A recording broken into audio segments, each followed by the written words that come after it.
ملک بھر کی طرح ایبٹ آباد میں بھی نماز جمعہ کی ادائیگی کے بعد مختلف سیاسی، سماجی، مذہبی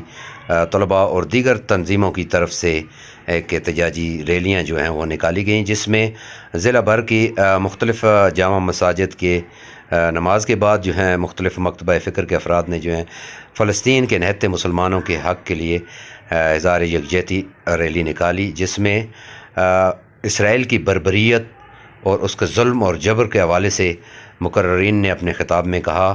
کہ اقوام عالم کو اور عالمی برادری کو اس کے اوپر سختی سے نوٹس لینا چاہیے۔ فلسطین کے نہتے مسلمانوں کے اوپر جو ظلم اور جبر روا رکھا جا رہا ہے، یہ ظلم ہے اور عالمی برادری کو اس میں کردار ادا کرنا چاہیے۔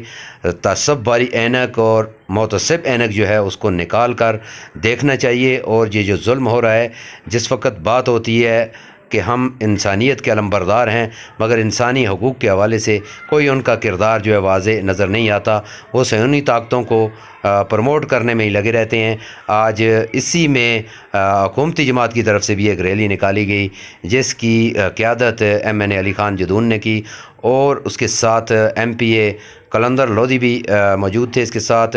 پاکستان تحریک انصاف کے ریجنل صدر علی اصغر خان بھی موجود تھے۔ علی اصغر خان نے ریلی کے شرکاء سے اور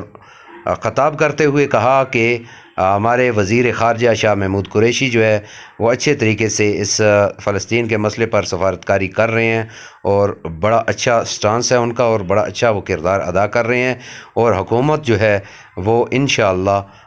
فلسطین کے مسلمانوں کے حق کے لیے آخری حد تک جائے گی۔